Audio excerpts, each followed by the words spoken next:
आपको बताएं, देखिए कांग्रेस के जो अध्यक्ष हैं खड़गे ने सीएम योगी आदित्यनाथ पर निशाना साधा है। मुंबई में संविधान बचाओ सम्मेलन आयोजित किया गया, जिसमें खड़गे मंच पर पहुंचे और यहां से उन्होंने क्या बयान दिया। उन्होंने कहा कि कई नेता साधुओं के वेश में रहते हैं, अब राजनेता बन गए। सीधा सीधा इशारा योगी आदित्यनाथ के लिए था और कहा कि कुछ तो सीएम बन गए और गेरुआ कपड़े पहनते हैं, जो संत की एक पूरी एक तरह से उनका चोला होता है, उस पर यहाँ प्रश्न खड़े करते दिखाई दिए। गेरुआ कपड़े पहनते हैं तो राजनीति से बाहर निकलें, यानी संत समाज का अगर कोई राजनीति में जनता की आवाज उठा रहा है तो उसे गेरुआ वस्त्र पहनने की इजाजत नहीं है, ये कह रहे हैं मल्लिकार्जुन खड़गे। एक बार पहले आपको सुनवाते हैं, फिर इस पर और जानकारी देंगे। सुनिए जरा कैसे बोल रहे हैं कांग्रेस के अध्यक्ष मल्लिकार्जुन खड़गे। कौन एक साधु के बेस में रहते हैं, लेकिन अच्छे पॉलिटिशियंस बन गए हैं, चीफ मिनिस्टर भी बने हैं और उनका गेरुआ कपड़े पहनते हैं और सर पे बाल भी नहीं रखते।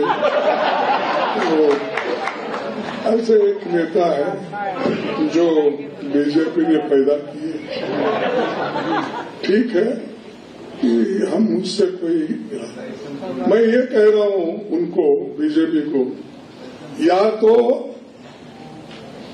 सफेद कपड़े डालो या तो सन्यासी कपड़े डालते हो, गेरुआ डालते हो, पॉलिटिक्स से बाहर हो जाओ।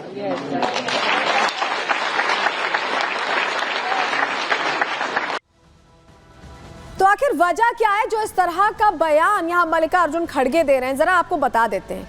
वजह उत्तर प्रदेश विधानसभा चुनाव है, वजह यहां पर महाराष्ट्र विधानसभा चुनाव है और एक और वजह है झारखंड विधानसभा चुनाव। इन तीनों राज्यों में जो चुनाव होने वाले हैं ना, उस पर फोकस है कि यहां पर वोट बैंक खिसक न जाए, मिल जाए, इसको लेकर यहां पर चिंता है। लेकिन आपको ये बताते हैं कि जो इंडी के ये नेता हैं, ये कोई पहली बार संत समाज के खिलाफ नहीं बोल रहे हैं, सनातन के खिलाफ नहीं बोल रहे हैं। पहले भी ऐसे बहुत से चेहरे हैं इन इंडी गठबंधन की जो पार्टियां हैं उनमें, जो सनातन के खिलाफ बोलते रहे हैं। हालांकि इसका आफ्टर इफेक्ट, साइड इफेक्ट भी झेल चुके हैं, फिर भी शायद उनकी समझ में नहीं आ रहा। रिपोर्ट पहले आपको दिखा रहे हैं।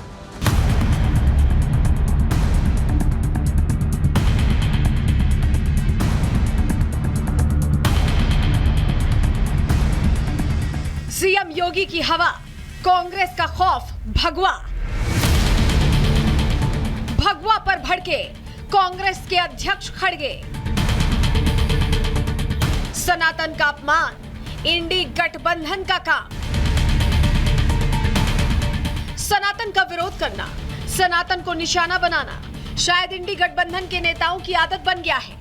यही वजह है कि समय समय पर ऐसे बयान सुनाई देते रहते हैं।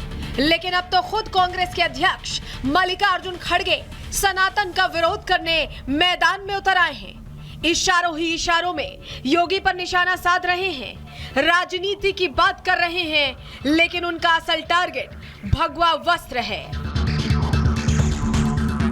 मुंबई में आयोजित संविधान बचाओ सम्मेलन में खड़गे ने बयान दिया तो यूपी के डिप्टी सीएम ब्रजेश पाठक ने खड़गे को आड़े हाथों ले लिया। इस दौरान पाठक ने कांग्रेस पर सनातन पर हमला करने वालों को प्रमोट करने का आरोप लगाया। कहा कि कांग्रेस ये तय कैसे कर सकती है कि साधु संत क्या पहनेंगे, आप खुद ही सुनिए। कांग्रेस के राष्ट्रीय अध्यक्ष जी ने जिस ढंग से साधु महात्माओं के खिलाफ, सनातन संस्कृति के खिलाफ बयानबाजी की है, मैं उसकी घोर निंदा करता हूं। मुगल आक्रांताओं ने भारत की सनातन व्यवस्था को छिन्न भिन्न करने का असफल प्रयास किया था, फिर भी सनातन धर्म, सनातन संस्कृति आज पूरी दुनिया को दिशा दिखाने का काम कर रही है। कांग्रेस पार्टी को इसके लिए माफ़ी मांगनी चाहिए। सनातन धर्म में साधु सन्यासी क्या पहनेंगे, इसको कांग्रेस पार्टी कैसे परिभाषित कर सकती है? और सनातन धर्म पर जब जब हमले हुए हैं, कांग्रेस पार्टी ने हमेशा ऐसे लोगों को प्रमोट करने का काम किया है। इतना ही नहीं, बीजेपी नेताओं ने आरोप लगाया कि कांग्रेस का डीएनए सनातन विरोधी और हिंदू विरोधी है। ये कांग्रेस का सनातन विरोधी, हिंदू विरोधी डीएनए है। खड़गे जी को गेरुआ पहनने वाले या भगवा पहनने वाले साधु संतों से समस्या है। वो कहते हैं कि साधु संतों को जो है राजनीति में या सार्वजनिक सेवा में नहीं होना चाहिए। क्या ऐसा बयान वो मौलवियों के बारे में देंगे? क्या वो बोलेंगे मौलानाओं को और मौलवियों को टोपी लगाकर नहीं आना चाहिए? हिंदू धर्म पर करनी है चोट, क्योंकि चाहिए वोट बैंक का वोट। गेरुआ वस्त्र पहनना सबकी बात नहीं है, ये प्रतीक है उस त्याग, उस तपस्या का जिससे समाज बनता है। ये भारतीय संस्कृति का भी एक प्रतीक है और राजनीति भी समाज को जोड़ने के लिए है।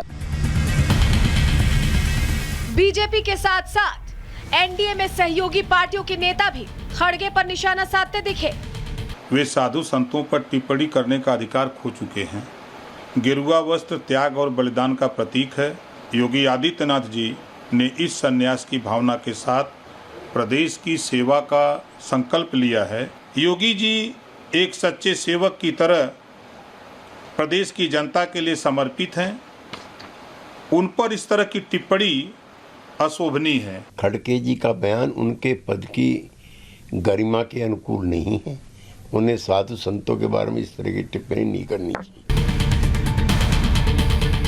विश्व हिंदू परिषद ने भी मल्लिकार्जुन खड़गे पर हमला बोलते हुए उनके बयान को कांग्रेस के ताबूत में आखिरी कील बताया। कहा कि कांग्रेस ने पिछले 70 सालों में काटो बाटो छाटो ही किया है और अब मिर्ची लग रही है। ये जो कांग्रेस है ना, ये कांग्रेस की ताबूत की आखिरी कील साबित हो गई है। कांग्रेस का चाल चरित्र चेहरा हिंदू द्रोही रहा है हमेशा से। कभी भगवा को तो कभी संतों को तो कभी हिंदू को आतंकवादी साबित करने की कोशिश करना, और अब उनके वेश पर भी कुछ प्रश्न चिन्ह लगाने लगे और कहना राजनीति से गेट आउट। इतना दुस्साहस कौन कांग्रेस का? अपनी गंदी जबान से बेहुदा बातें करने से बेटर है कांग्रेस के जो अध्यक्ष महोदय हैं माफी मांगे। साफ है कि पहले भी कांग्रेस नेता चुनावों के समय ऐसे बयान देकर कांग्रेस के लिए मुश्किलें खड़ी कर चुके हैं। ऐसे बयानों का कांग्रेस को नुकसान भी उठाना पड़ा है। ऐसे में कांग्रेस अध्यक्ष खड़गे का सनातन विरोधी बयान क्या कांग्रेस के लिए सेल्फ गोल साबित होगा? Bureau report, Republic Bharat.